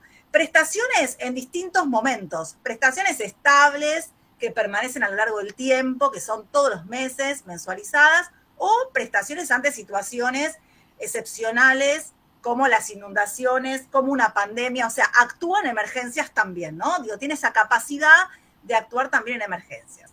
Entonces, creo que Luisina lo decía, pero por las dudas, como para que todos estemos en sintonía, responsable de la expansión en adultos mayores, ¿no? En moratorias jubilatorias, responsable por abajo, niños y niñas, con una lógica, pensando en el libro que ustedes tienen, una lógica bastante diferente a los programas de transferencias condicionados, y eso es algo, en todo caso, para discutir, digamos, que se inserta en la seguridad social argentina, más bien a espejo de lo que han sido los históricos sistemas de asignaciones familiares en la Argentina, con una, digamos, con una apertura permanente, con fórmulas de movilidad, digamos, con una lógica que, si bien tiene algo de los legados de los programas de transferencia de ingreso y lo que fue ese proceso de expansión, también tiene una marca, una singularidad importante, me parece el caso argentino para destacar. Transferencias a jóvenes, ¿no? También hoy que sufren grandes de los recortes con el progresar, pero también otras cosas, no solo dinero, ¿no? Distribuyó computadoras, participó, es un organismo que dio créditos hipotecarios y para consumo, y además que por la acumulación de capacidades también sirvió las veces de pagador de prestaciones de otros organismos del Estado argentino, ¿no? Entonces eso también es algo que nosotras fuimos rastreando. Ahora, cuando pensamos en las capacidades, estoy yendo rápido para respetar el tiempo, cuando pensamos en las capacidades, bueno, ¿cuáles son las capacidades diferenciales? Por ejemplo, voy a sintetizar, que ha tenido, que construyó este organismo y que en parte lo hace todavía, digamos, salir bastante ileso de lo que es el proceso de desmantelamiento de los brazos sociales del Estado a cargo del gobierno actual. Por un lado, lo que nosotras llamamos la política de la distancia, ¿no? Una racionalidad o una burocracia sistémica que implica construir una gran base de datos sobre la población, ¿no? Construir bases de datos sobre las personas, sus vínculos familiares, las situaciones laborales, dónde viven, ¿no? Es una información bastante, digamos, precaria por un lado, pero por otro lado es inmensa. Y eso hecho a través de un mecanismo que acá se llamó CUIL, que es el Código Único de Inclusión Laboral, ¿no? CUIL, que es un proceso interesante, que es un número que organizó a la población argentina desde el 2010, los niños y las niñas que nacen, ya nacen con el número del CUIL, que reemplaza para digamos, este organismo el Documento Nacional de Identidad. Nosotras hablamos ahí de cómo el CUIL comienza a deslaborizarse, porque en realidad no se trata solo de los trabajadores, desde lo que nacen los niños tienen CUIL, y organiza, le da cierta legibilidad a una sociedad que, como decía hace un ratito Luisina, va quedando permanentemente, digamos, atrasado, ¿no? Porque es una sociedad que cuando el Estado quiere hacer legible se va escapando como arena entre las manos, una sociedad que se va transformando, que va teniendo cambios de arreglos familiares muy, digamos, dinámicos, a ritmos impresionantes, bueno, situaciones laborales muy diversas en el marco de informalidades, etcétera, que hacen difícil para el Estado capturar la información sobre la sociedad. La pandemia fue una oportunidad. Nosotras ahí también, dialogando un poco con el texto de los compañeros, las compañeras, la pandemia para las bases de datos de información fue una oportunidad, digamos, de alguna manera que se terminó aprovechando, mejoraron las bases, algo creemos a partir de la pandemia, pero lo que nos importa es entonces decir, ANSES tiene una capacidad infraestructural muy grande, entre otras cosas porque administra grandes bases de datos que le permite intervenir sistémicamente a través, digamos, de políticas que son de grandes magnitudes y además de manera tal que evita, algo que es muy importante en el organismo, evita la presencia en las oficinas, evita esa presencialidad, ¿no? Entonces, administrar esa cantidad de información sobre la población argentina, por más de que se le escapen un montón de cosas, porque, digamos, por cierto, nosotras vemos eso a lo largo de nuestra investigación, es una diferencia sustantiva en el Estado argentino. Después, tener una burocracia de oficio, ¿no? Con mucha antigüedad, bien paga en el Estado argentino. Luisina hablaba de las magnitudes, no las voy a repetir, pero digamos, es una burocracia que tiene permanentes capacitaciones, que es muy autónoma de los vaivenes de la política, ¿no? Casi que prescinde, podemos decir, de ciertos vaivenes de la política partidaria. Hay momentos incluso que ha estado acéfalo y sigue funcionando, ¿no? Es un organismo que sigue funcionando y que, entre otras cosas, esto es posible porque tiene una lógica muy previsible de los procesos, de los trámites altamente estandarizados, ¿no? Con muy poco margen de discrecionalidad para los operadores, ¿no? Un mostrador, nosotras trabajamos allí otra cosa, ¿no? Que es la política del trámite, que es un trámite, digamos, efectivamente que está lleno de métricas. La atención de ANSES es medible, tienen determinada cantidad de minutos para atender una asignación universal, está todo armado con formularios, con preformas, mensajes preformateados, o sea, está arreglado, no es cualquier mostrador, ¿no? Y a la vez es un mostrador que se transformó, que recién lo decía, creo que Luisina también, un mostrador que es policlasista, feminizado, para un organismo que antes se encargaba de los jubilados y las jubiladas, ¿no? Ese cambio es una caja de resonancia de esa fragmentación social y de las jerarquías sociales, de alguna manera, el mostrador de ANSES. Entonces, tenemos por un lado capacidad, digamos, una capacidad sistémica, una burocracia sistémica de intervenir a través de grandes bases de datos, de cruces de información, donde entonces, de ahí en más, las prestaciones salen de esos cruces de información, de derechos que salen de sistema, nos dicen permanentemente nuestros entrevistados. Los derechos salen de sistema, es decir, no salen de los trabajadores sociales o las trabajadoras sociales que están en el mostrador, no salen de la política, de los organismos, de las organizaciones que negocian, salen del sistema. Esa narrativa, como principio de justicia, es crucial para poder entender de qué se trata ANSES y de qué se diferencia esa capacidad que va montando este organismo, ¿no? Es un organismo que da derechos. Si te corresponde, lo vas a tener, ¿no?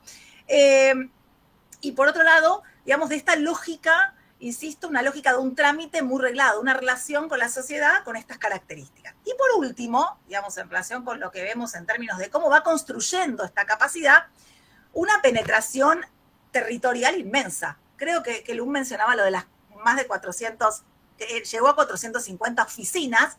Hay una oficina de ANSES en todo el país. Si uno recorre Argentina, están las plazas, digamos, en cualquier plaza junto con Banco Nación, con las iglesias, ¿no? Digamos, las instituciones tradicionales en general. Por eso es un organismo tan codiciado, ¿no? Políticamente también, pero tiene una infraestructura federal, digamos, grande, tiene una infraestructura general grande, y además ANSES desborda de las oficinas, ¿no? ANSES monta operativos en distintos lugares, en iglesias, en organizaciones de jubilados, en centros de jubilados. Es decir, ahí vemos también en ese desborde, en ese salir de ANSES, un lugar donde se cuestiona ese vínculo tan diádico, un vínculo tan solitario entre el Estado y las personas. Aparecen un montón de actores, individuos, personas que median la política social, ¿no? la política social de ANSES de una manera diferente, de una manera totalmente diferente a los típicos intermediarios políticos que conocemos y que la literatura de la política social tanto investigó y tanto produjo, ¿no? Es una mediación en ese trámite, es una mediación de la sociedad de carácter administrativo. Te puedo ayudar a gestionar con la aplicación algo, te puedo ayudar a sacar un turno de ANSES, pero no te voy a hacer que te den una asignación si no te corresponde, ¿no? Digamos, no voy a negociar un cupo, son otro tipo de lógicas y por lo tanto una lógica también de rentabilidad política bien diferente. Pero aparecen otros actores. Nosotras nos encargamos en una parte importante del libro de ir mostrando, desde familiares que ayudan, desde gestores privados para aquellos que tienen la posibilidad de pagar, que ayudan también a gestionar jubilaciones y pensiones, o referentes de organizaciones sociales, pero que tienen otro lugar, que es el lugar más administrativo de su quehacer. Entonces, para cerrar esta parte de la intervención que nosotras tenemos, digo, el tipo de vínculo, ¿no?, que propone ANSES entre el Estado y la sociedad es el de prestaciones automatizadas, ¿no? Esta idea que los derechos salen del sistema. Insisto que es muy diferente a la lógica de la política social de los actores colectivos, del ex Ministerio de Desarrollo Social o de cualquier intervención experta, ¿no? Digamos, con unos márgenes de discrecionalidad realmente muy reducidos y donde la voluntad política se termina plasmando en algo que conocemos como ahora algoritmos, ¿no? Claro que no tiene errores. Después en el último bloque nos podemos despachar sobre esto. Esto tiene errores y cuando los errores suceden son inmensos porque son de grandes magnitudes. Pero nos interesa volver, creo que Luisina ya lo planteaba, pero volver sobre algo del argumento, ¿no? Una lógica de administrar burocráticamente los problemas públicos tiene efectos políticos, ¿no? El argumento que sostenemos de alguna manera en el libro, que es un argumento más de sociología política, decía también Luisina recién, es las relaciones administrativas y no las prestaciones. No estamos mirando las prestaciones en sí, ¿no? Las relaciones administrativas que se generalizan además a partir de la expansión y de diversificación de ANSES tienen un efecto de estabilización política, ¿no? La individuación que genera y la subsecuente unificación administrativa de una sociedad que se va como escapando, ¿no? Se va disgregando cada día más, ¿no? Y que todavía tienen ANSES, encuentran ANSES, incluso esta gestión de gobierno, bueno, un instrumento de lo más versátiles de la democracia argentina, para hacer un montón de cosas a través de esas capacidades que están instaladas en un organismo ya con larga data. Entonces, Pilar, estamos sobre el tiempo, ¿no? Bien, cierro de alguna manera con esta idea. Digamos, sobre todo, tal vez en una sociedad que no deja de fragmentarse, ¿no? Que viene pasando encima por largos años de estancamiento económico, con crisis recurrente, ¿no? Digamos, el Estado, a través de este organismo, entre otros, digamos, estamos viendo gobierna la fragmentación social, la estabiliza, la reproduce, ¿no? No la disipa, ¿no? No la disipa. Y en ese sentido, es importante, nosotras más que ver, tal vez lo que ven las compañeras, el compañero, digamos, cómo reduce la desigualdad o la pobreza, bueno, nosotras vemos más bien en ese sentido el rol más, tal vez más político que social. Y pienso en lo que decía Diego al final, también vemos cómo esa expansión de derechos sociales en una sociedad con economía estancada, inflación creciente, también por muchos los derechos que expandió ANSES, que tuvo a su cargo ANSES, digamos, de expansión que tuvo a cargo el organismo, son vistos como privilegios, ¿no? Que justamente genera, digamos, irritantes sociales para muchos que están afuera también y que ha sido, entre otras cosas, las bases de la discusión de los últimos tiempos, ¿no? Entonces, de las expectativas, dicen en el libro las compañeras y compañeros, que fue generando también esta expansión y, bueno, de cómo se canalizan esas expectativas políticamente, ¿no? Bueno, cierro ahí, Sergio, y después retomamos cualquier cosa. Buenísimo, muchas gracias por tu exposición, así que bueno, ahora pasaríamos al bloque 3, así Laura, te dejo. Sí, muchísimas gracias por profundizar en esta lógica de las capacidades estatales. Y llegamos a la última parte de este diálogo, donde nos interesa especialmente, y la miro aquí a Sara, que está en Estados Unidos, y nos miramos a nosotras y nosotros, aquí somos mayorías que estamos aquí en Argentina, Pero bueno, Diego está en Inglaterra y tampoco estaríamos tan lejanos de un escenario de Europa. ¿Cómo trascendemos la coyuntura? Ustedes trabajan centralmente sobre las políticas sociales. Muchos y muchas de quienes estamos aquí también es nuestro objeto de análisis desde distintas miradas, como dije, desde distintos actores y actrices que van coordinando, pero también desde la producción literaria. El primero de los libros que presentamos aquí pone un foco y hace una revisión, como dije, con una muestra que recorta 250 textos y sobre ese universo va indagando, algunos se incorporaron, otros quedaron afuera, y el segundo texto fue concentrándose sobre un organismo específico, también con un muestreo y con un importante trabajo de campo. Entonces allí la pregunta que les queremos hacer en este último bloque es qué aprendizaje, y a mí no me gusta nada ni este concepto de las lecciones aprendidas, porque me parece que ahí nos quedamos como cerrando un debate y lo que estamos invitando precisamente es a continuar con estas líneas de investigación. ¿Cómo pensamos y cómo trascendemos la coyuntura? ¿Van a seguir saliendo los derechos del sistema o necesitamos poderes judiciales que hoy están puestos en jaque para otorgar derechos? ¿Cuál es la lógica de esta segmentación? Plantearon en el primer libro una segmentación virtuosa, un momento, un segundo. ¿Cuál sería para ambas aproximaciones este escenario futuro de investigación para América Latina? Así que les damos en primer lugar la palabra a Sara y a Diego, y también tratemos de ser concretos en el tiempo, y luego a Luisina y a Pilar.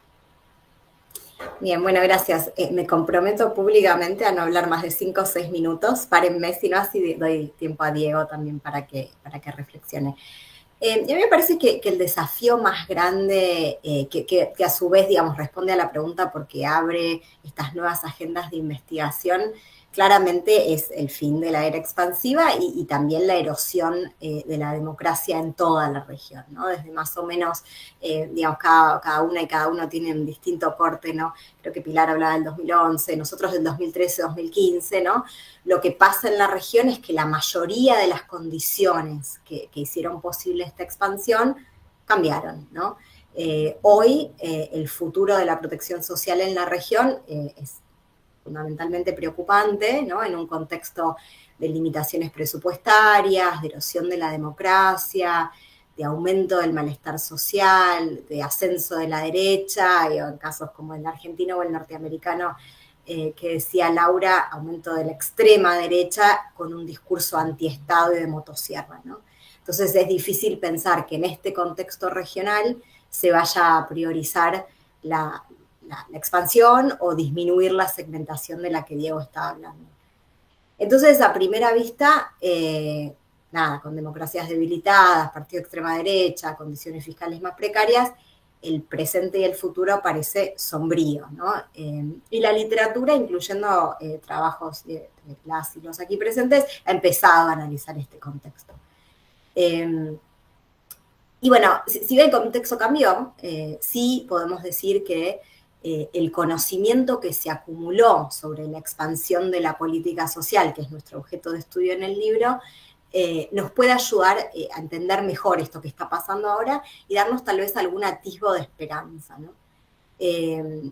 Esto es porque la era expansiva, como creo que recién decía Pilar también, generó nuevas expectativas, ¿no? y demandas al Estado que son nuevas, con respecto al rol del Estado y a más y mejores políticas públicas. Muchas de esas demandas obviamente no fueron satisfechas plenamente y en parte por eso algunos de los resultados electorales viraron hacia la derecha y a la derecha más extrema, ¿no? Pero si bien la era actual está impulsando a la región hacia la austeridad, en algunos países pasa más que en otros y el proceso podría no tener el mismo resultado que lo que nosotros vimos, por ejemplo, en Argentina, pero también en la región en la época de los 90. Y esto es justamente porque la experiencia de la expansión transformó a los sistemas de protección social, pero también transformó, como decía, las expectativas de la gente y a las demandas que salen de esas expectativas. Y acá me parece que sirve no mirar a Argentina, sirve mirar más a Chile, pero también a Brasil y a Colombia, ¿no? y yo creo que ellos dan un atisbo de algo de esperanza. El estallido social del 2019 en Chile politizó de manera muy clara las desigualdades profundas de esta sociedad chilena. Pero las protestas también en Brasil, en Colombia, apuntan un poco a un cambio de expectativas de la gente sobre cuál es el rol que tiene que tener el Estado, pero también cuáles fueron las limitaciones de la ola expansiva y el fracaso para superar esas desigualdades históricas, ¿no? Luisina y Pilar, como decían, lo muestra en un formato divertido en el libro, muestran memes, videos de influencers, a los que no se los incluyó en la UH. Esa sensación de que la expansión no incluyó a todos pasó en toda la región. Y lo que fue distinto es lo que salió de esa sensación de hartazgo, de frustración. En Brasil, en Chile y en Colombia, lo que surgió fue una nueva izquierda, o por lo menos en Chile y en Colombia con Boric y con Petro, o una nueva izquierda reformada, no sé, una vieja izquierda reformada, el caso de Lula, que parece dar alguna respuesta, que intenta dar alguna respuesta a esas demandas a través de la política social. Entonces, 25 años después del comienzo de la era expansiva, creo que hay espacio para la esperanza, con todos los problemas que estos tres gobiernos de izquierda están afrontando. La expansión volvió a poner al Estado al centro de la política pública, distinto de la época neoliberal, de las luchas distributivas en la región. Las desigualdades se politizaron cada vez más y junto con la pandemia en muchos de estos países mostraron la necesidad de que el Estado se quede en el centro de la provisión social y no se salga como en Estados Unidos o en Argentina en la actualidad. Digamos, eso me parece como agenda más general, adaptada un poco al cambio de contexto. A nivel personal y muy cortito, así le doy tiempo a Diego, esta lectura sistemática, o sea, el proceso de escribir este libro, la lectura sistemática de la literatura, pero también un curso que yo doy de política social acá en Santa Cruz, en California, donde comparo Suecia, Estados Unidos y Alemania con Argentina, Brasil, Japón, Corea del Sur y Rusia, a mí me hicieron pensar un poco en un tipo de actor que está excluido en el análisis de la política social en América Latina, con algunas excepciones importantes, pero que está muy presente en la discusión hoy de la política social en el norte global, y esa es la población migrante. Con el aumento de la migración en América del Sur, yo ahora estoy escribiendo un libro sobre la manera en que las políticas sociales, la época inclusive, digamos, de expansión, pero también los 90 y la época más actual, excluyen o incluyen a la población migrante en Argentina, en Chile, en Colombia y en Brasil, que son los casos que yo más conozco. Y a mí me interesa este tema porque creo que América Latina, Argentina en particular, es pionera de políticas más inclusivas, ¿no? De los 90 hasta acá se habla de un contexto más restrictivo en Estados Unidos y en Europa, tanto en la política migratoria como retracción del Estado en la política social, mientras que el Mercosur en particular va en contra de esta tendencia, ¿no? Abre fronteras, facilita la integración de personas migrantes. Entonces este nuevo libro que estoy escribiendo en un punto se une con el libro sobre expansión que estamos presentando hoy y también con el libro de Luisina y Pilar en un punto, porque no presenta América Latina como la región de zonas marrones, de O'Donnell o de clientelismo, de democracias que se debilitan, sino como pionera de la inclusión social durante los últimos 30 años con un montón de matices. Bueno, paro acá, así le doy tiempo a Diego para reaccionar. Yo hablo de cinco titulares de áreas que me parece que surgen directamente de la confluencia del libro que escribimos con el contexto en el que vivimos. En primer lugar, lo mencionaba Sara ya, creo que hay toda una investigación sobre la política social, no ya en contextos de involución democrática, sino directamente autoritarios.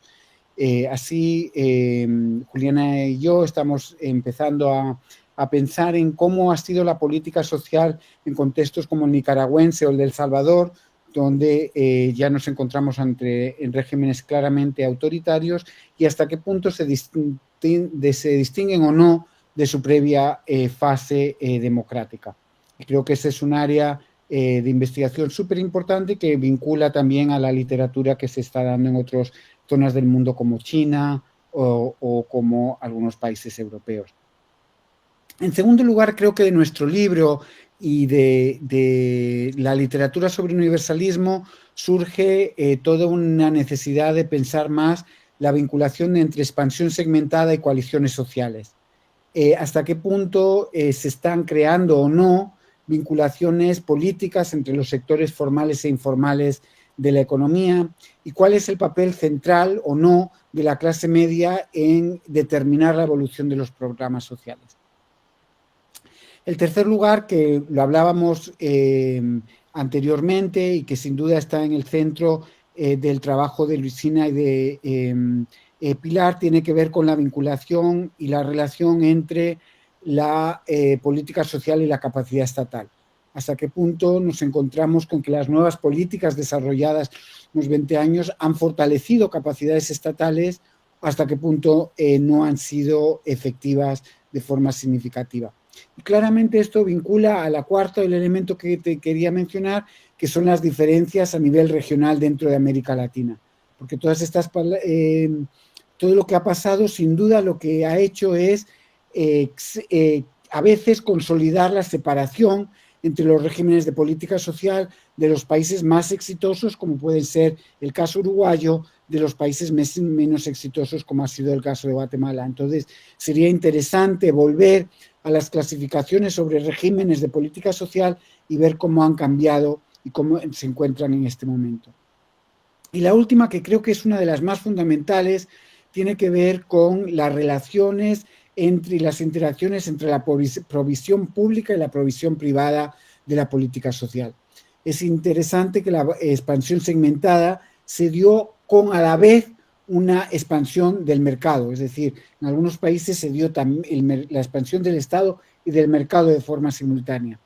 Y ahí es importante en particular distinguir cuál ha sido el papel de la clase media en fortalecer el mercado o en exigir mayores derechos sociales desde el Estado. Y creo que sin duda este es uno de los grandes retos a pensar en la nueva década de los 2020.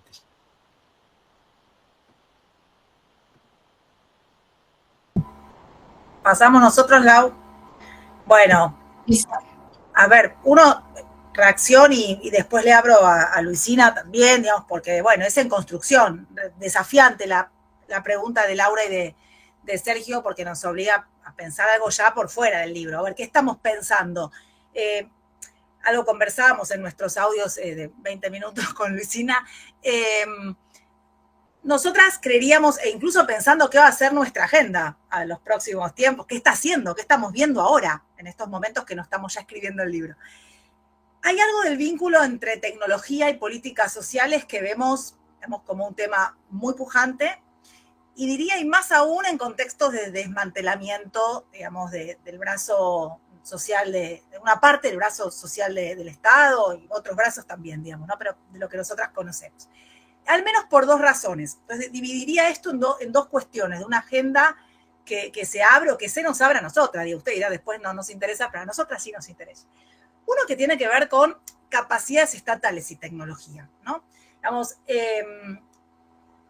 hay una literatura, en general estamos viendo y estamos relevando, más concentradas en ver, por ejemplo, cómo los métodos, cómo las tecnologías en general y el uso de algoritmos ha servido para mejorar los mecanismos de focalización, ¿no?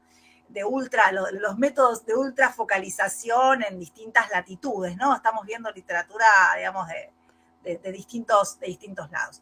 Nosotras tenemos interés y creemos que hay una agenda todavía como muy prolífera para seguir tirando de la cuerda, por seguir indagando en capacidades, en esas capacidades que, bueno, como ANSES justamente, ¿no?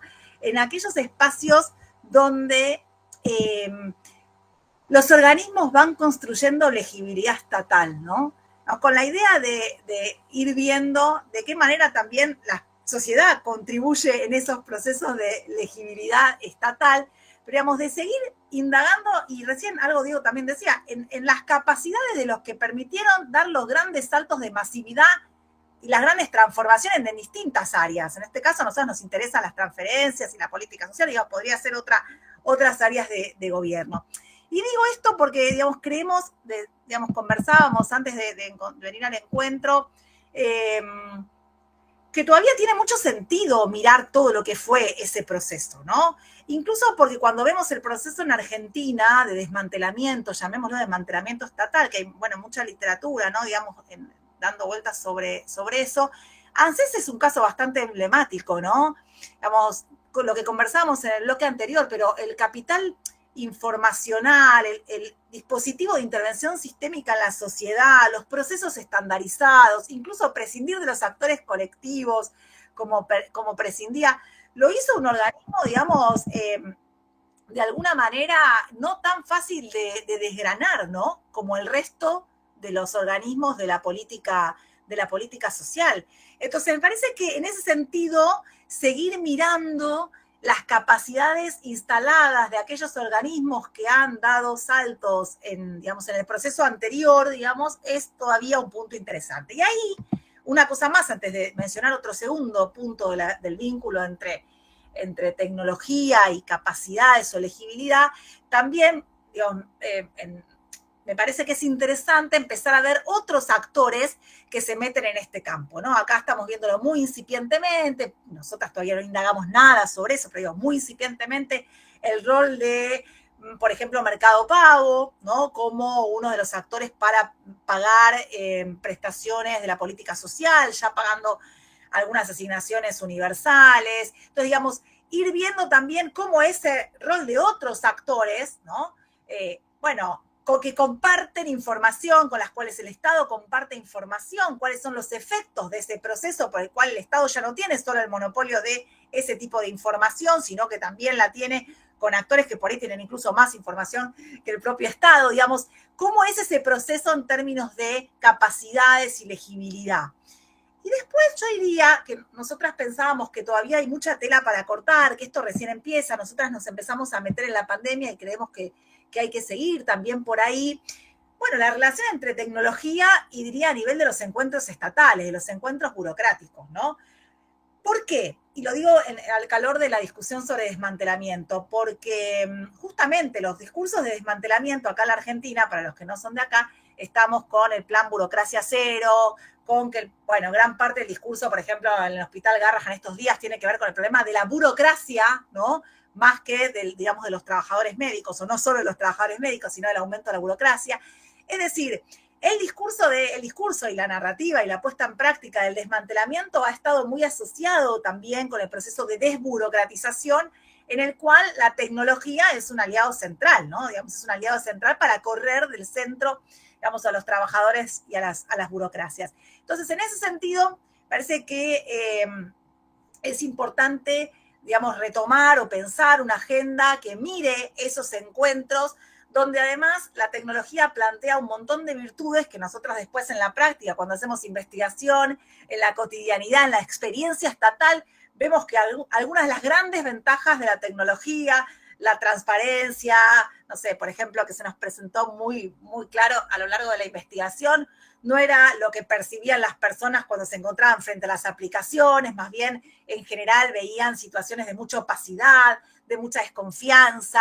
Entonces, digo, todo lo que se genera en esos encuentros que cada vez van a estar más mediados por aplicaciones, por páginas, aplicativos, páginas digitales, muy al calor de la reforma o de las reformas del Estado que está impulsando, digamos, la actual gestión de gobierno, es una agenda importante. Y además, porque esto, y cierro con esto y le dejo a Lu cualquier cosa algún minuto, digamos, porque además esto también transforma mucho las personas que participan y que median esas experiencias, ¿no? Los saberes expertos que están mediando las trabajadoras sociales o los trabajadores sociales tendrán otros roles, tienen otros roles cuando la política social se judicializa, bueno, eso también, se digitaliza, pero también los intermediarios. Nosotras vimos a lo largo del libro, y creo que ahí hay un montón de tela para cortar, un montón de intermediarios que van cambiando sus funciones por, digamos, tener que cumplir su rol con aplicaciones, ya no con los mostradores tradicionales, ya no con los formatos tradicionales presenciales, digamos, las ventanillas, digamos, sino con un mundo digital, con un mostrador digital. Entonces, los intermediarios, nosotras en algún texto que escribimos, que no fue el libro, fue otro, decíamos, bueno, de alguna manera se isomorfiza la tarea de los intermediarios, ¿no? Todos terminamos pudiendo hacer de intermediarios casi por igual, desde el actor sociopolítico hasta yo desde acá ayudando a alguien a inscribir en una prestación social o un nieto ayudando al abuelo. Entonces, el nuevo rol de los intermediarios en estas prestaciones digitales, ¿no?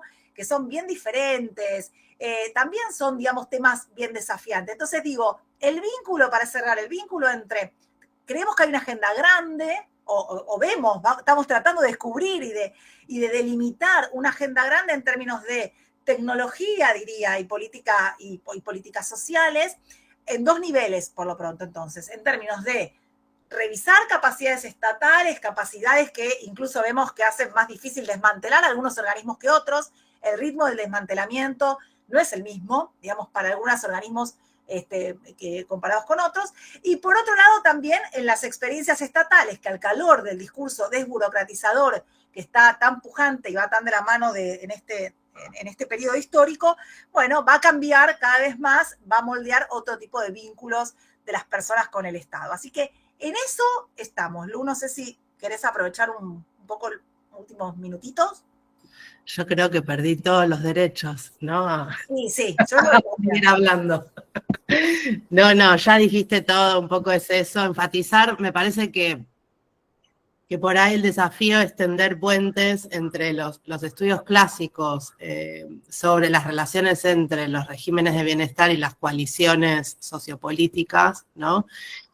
Y esta agenda de investigación que tiene que ver más con pensar los encuentros burocráticos como lugares, digamos, de producción de vínculos políticos, ¿no? Entre el Estado y la ciudadanía, y que están atravesados por todos estos procesos de cambio, ¿no? La digitalización, la simplificación de las intervenciones del Estado en la sociedad, en parte por la monetización, pero también por la digitalización, la simplificación administrativa, que hace de viejos actores, digamos, como los sindicatos, como los movimientos sociales, que en otro momento eran centrales, ¿no? En la conformación de esas coaliciones concretas, pero también en la ejecución de la política social, en las dos cosas, hoy, digamos, tienen otros roles, ¿no? O pueden ser paralelizados, ¿no? Hay instrumentos administrativos, digamos, para desplazarlos, ¿no? Entonces, me parece que eso es un elemento para pensar las relaciones entre esas dos agendas. Bueno, muchas gracias, súper interesante el intercambio. Gracias a los cuatro, a las tres autoras, al autor que tenemos aquí. Tenemos unos minutos, yo le voy a dar a Sergio para que modere mejor las preguntas, que es más estricto con el uso del tiempo. Tenemos unos minutos, pero si quieren, quienes están presentes en el Meet pueden hacer sus preguntas, y si nos hacen llegar también las preguntas, teniendo este privilegio, ya que hablamos de derechos, de privilegios, este privilegio de tener aquí a los autores. Puede ser claramente por chat también las preguntas, por si alguno no puede mandar el audio. Preferimos por micrófono, pues más rápido, pero si no es posible, no hay problema con el chat.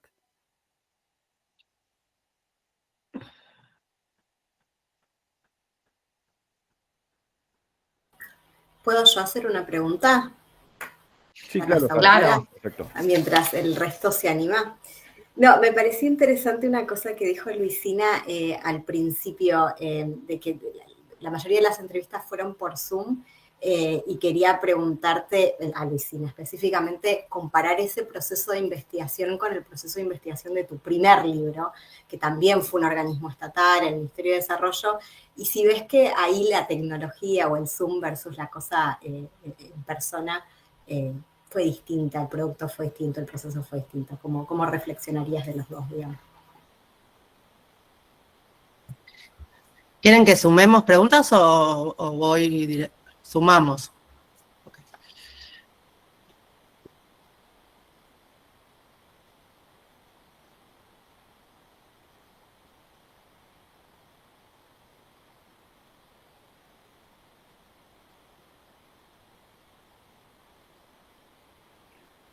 Yo voy a sumar una pregunta para el equipo de Diego y de Sara, hasta que vengan más preguntas. Me parece interesante también plantear este debate de la segmentación, Yo insistí mucho con la vía judicial, porque ese es el actor menos explorado, al menos nosotros lo hemos explorado bastante para aquí, para Argentina y para algunos otros países. Ahí me parece que es una vía, pero también me parece interesante la segmentación legislativa que se viene en ciernes, digo, pensando en una agenda propositiva de investigación. Y ahí quisiera saber cómo lo ven ustedes, porque por lo menos lo que vemos nosotros aquí, y por un lado también con la invitación de trascender la coyuntura, es que muchas iniciativas legislativas que parecen inicialmente muy virtuosas, no está sucediendo lo que históricamente pasaba, que el problema era, una vez sancionadas las normas, marco, en términos de políticas sociales, luego venía el proceso de implementación de capacidades y donde la segmentación era aún más segmentada, sino que ya hay bloqueos legislativos importantes en esta línea, sobre todo en determinados ámbitos de las políticas sociales. Entonces, introducirles a ustedes, y de alguna manera, si lo quieren tomar también Pilar y Arcidiaco, Pili y Luisina, ¿cómo ven estos dos actores centrales que están teniendo peso, pero que además son el flanco de la política, sobre todo el poder legislativo, desde la denuncia, al menos en Argentina, de nido de ratas, castas, etcétera, etcétera, pero el poder legislativo, digo, este fin de semana se votó en México por primera vez un proceso de elección directa del Poder Judicial. Yo creo que podemos empezar a responder las preguntas, ¿no? Porque mientras van apareciendo algunas otras, tratemos de ir al grano para tener tiempo por si surgen nuevas preguntas. Bueno, yo brevemente sobre la experiencia, la verdad que sí, tuvo una fisonomía totalmente distinta las dos investigaciones, ¿no? En el caso del anterior libro también había oportunidad de observar un montón de matices y de detalles en el proceso de implementación que justamente caracterizaba el estilo de la cultura institucional, ¿no? Es decir, como que yo creo que ahí hubiera sido difícil resolverlo con entrevistas por Zoom, ¿no? Es decir, como que también hay algo de la casualidad de que, digamos, la única manera de hacer investigación era recogiendo materiales y haciendo entrevistas por Zoom. En el caso de ANSES también fue una metodología que nos permitió capturar, ¿no? Los rasgos institucionales también del organismo, ¿no? Es decir, porque nosotros hablábamos con operadores de mostrador en Comodoro Rivadavia, en Posadas, en Bariloche, ¿no? Es decir, como en Mendoza, es decir, cada día teníamos como una agenda donde viajábamos, ¿no? A través del Zoom y recogíamos relatos muy similares, ¿no? Sobre las dinámicas que a nosotras nos interesaban, ¿no? Que era sobre el trabajo administrativo, ¿no? Es decir, que se hacía en el organismo, sobre la vida interna de las oficinas, la vida interna del organismo en general, mirada desde abajo, mirada desde el centro, ¿no? De las burocracias de segundo nivel a nivel central. Entonces hubo algo que tuvo que ver con eso, ¿no? Con la afinidad de estos intercambios virtuales y las características institucionales. Pero claramente, bueno, fue diferente sí, una etnografía virtual, fue como algo que compilar, ¿no? Bueno, vimos la oportunidad, ¿no? De que la gente estaba dispuesta a conversar de una manera, digamos, como conversaba con todo el mundo virtualmente, bueno, también con nosotras, ¿no? Es decir, como que había algo de naturalidad también en ese contexto de esos intercambios. Pero fue interesante eso, desde lo metodológico. Después, Pi, ¿querés? No, yo quería hacer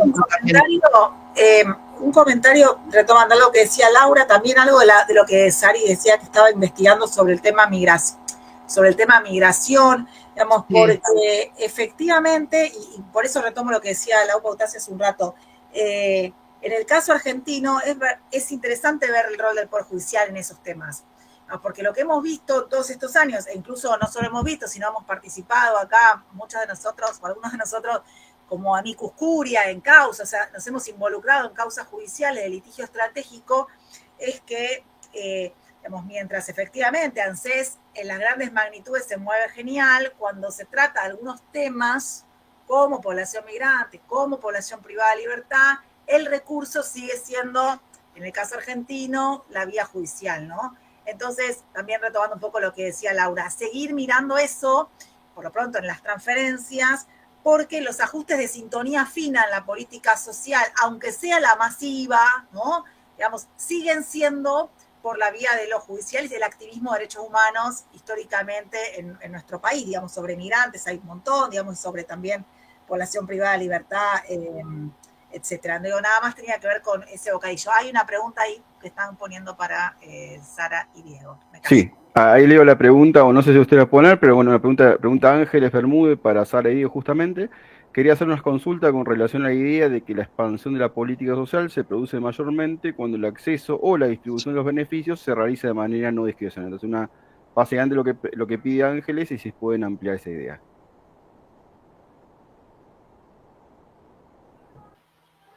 Pues yo digo primero, creo. Bueno, muy rápido y después dejo espacio a Diego. Creo que van a escuchar un poco de fondo, perdón, tengo que compartir la oficina hoy. El hecho de que la expansión haya sido no discrecional, digamos, eso no es universal, ¿no? Y había programas que eran dentro de un país no discrecionales al mismo tiempo que se implementaban programas discrecionales y clientelares, ¿no? Hay un libro de Andrés Schipani, que ahora está trabajando en la Universidad de San Andrés, que está en proceso y justamente explica eso, el caso argentino, brasilero, uruguayo, cómo estos dos tipos de programas eran paralelos dentro de los países. Sí, una novedad de los programas de transferencia condicionada ha sido realmente que muchos de ellos han sido no discrecionales para sorpresa de muchos de nosotros que veníamos analizando los programas de los 90, ¿no? Entonces, digamos, eso por un lado. Voy a parar ahí y dejo a Diego que siga. Yo quería hacer referencia al poder, pero más al judicial que al legislativo, que me parece súper importante lo que ahora. Me parece que el poder judicial ha creado, de hecho, ese tipo de ha fomentado ese tipo de expansión que se ha segmentada, en la medida en que ha habido en distintos países donde ha contribuido a que se aseguren derechos y que se aumenten derechos, pero en algunos casos lo ha hecho de forma muy individualizada. Pienso sobre todo en la Sala Cuarta, en el caso costarricense, donde los individuos han ido a recurrir a distintos tratamientos, sobre todo en el sector salud, han sido concedidos, por tanto se han asegurado derechos, pero han sido de carácter muy individualizado. Y es curioso que en el libro creo que no lo mencionamos prácticamente, pero me parece que por lo menos sería una nota al pie muy significativa de una fuerza que contribuye a la expansión segmentada en la región y otra de las áreas para hacer más investigación de cara al futuro. Bien, hay otra pregunta, creo que bueno, Ángeles hace después, pero un comentario, me parece la pregunta de lo anterior, pero una pregunta de Susana. Dice, la algoritmización de la política social sin duda llegó para quedarse. ¿Cómo piensa que podemos utilizarlo a favor de los derechos y no de la mayor eficiencia en la motosierra? Les pido escueta la respuesta por el tema del tiempo, gracias. No sé quién quiere tomar la respuesta, porque esta la dejó abierta la pregunta.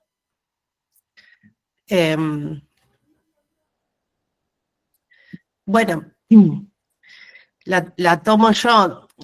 Yo creo que la sistematización de la implementación de la política social,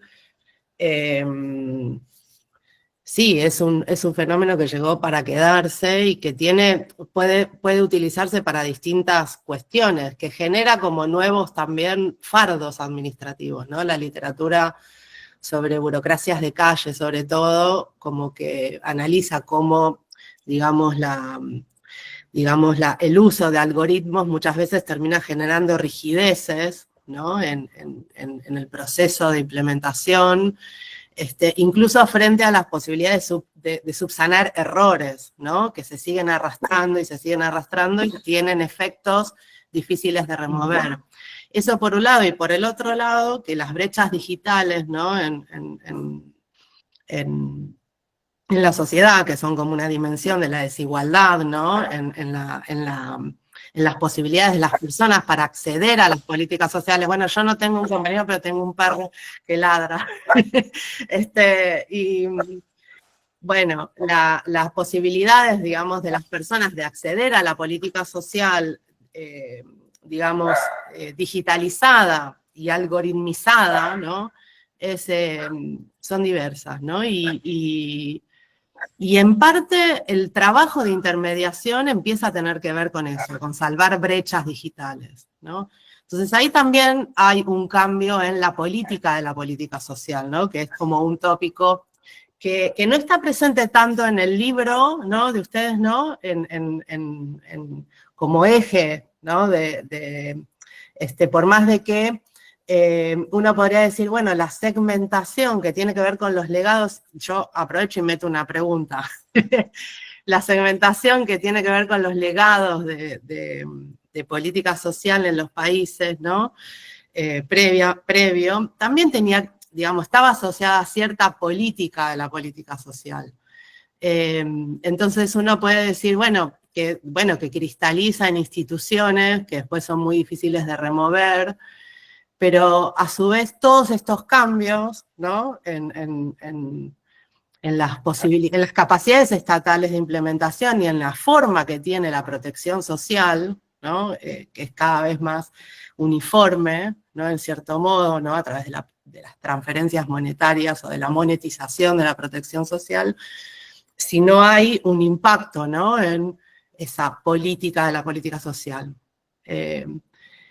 En los distintos países, ¿no? Que nosotras como tenemos la desventaja epistémica, ¿no? De trabajar solo sobre un caso,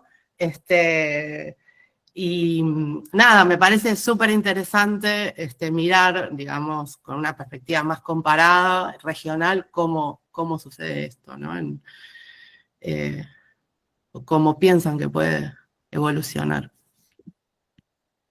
Bueno, y hay una pregunta, creo que es la última ya por los tiempos que tenemos, de Marisa Fournier. Dice, bueno, ante todo, muchas gracias. En este contexto de mayor monetización, centralidad de política de transferencia y mercantilización, junto con el peso de la informatización de los procedimientos, ¿qué escenario se avisora para las políticas orientadas a orientadas a amortiguar la desigualdad de género, las violencias, los cuidados, etcétera? Muchas veces atadas a los vaivenes del movimiento feminista. Dos respuestas muy breves. La primera, me parece súper interesante, es el elemento de las políticas, y ahí sí que creo que las comparaciones regionales son importantes. Al fin y al cabo, la segmentación, la expansión segmentada es menos segmentada en algunos países, como es en Uruguay, es más segmentada en el caso de otros. Y por otro lado, el éxito de la política de las políticas anteriores es muy distinto en un país como Argentina que en un país como Guatemala, ¿no? Entonces, ahí nosotros queríamos incorporar más de la parte comparada, pero al final no lo hicimos y tenemos una historia muy plana, muy única, pero que creo que tiene que ser establecida en función de cuán de exitosos eran los legados anteriores y cuánto exitosa había sido la política de las políticas.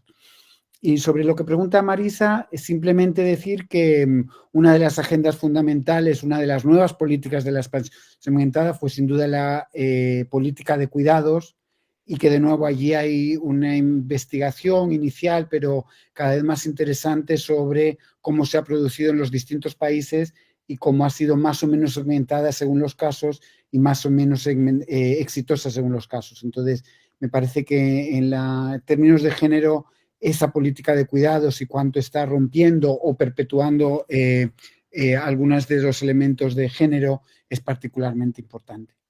Sara. Tal vez agrego en un minuto, en reflexión a lo que decía Luisina, que es cierto que nuestra historia en mi libro es un poco rosa, ¿no? Como que la democracia es siempre buena. Y esa fue la crítica más grande, ¿no? que recibimos desde la ciencia política, que es mi campo, cada vez que lo presentaban, me decían, decir que la democracia estaba buena. Y lo que hicimos fue simplificar un poco el argumento, porque si no terminaba siendo muy complejo. Y en realidad focalizar la política de las políticas en los legados, como dice Luisina. Entonces, el rol de los sindicatos, el carácter clientelar de las políticas anteriores. Entonces, toda la política anterior de la política entra en esa variable de legados de política, digamos. Pero sí, fue como un giro más como de forma del libro para que fuera más legible, si se quiere.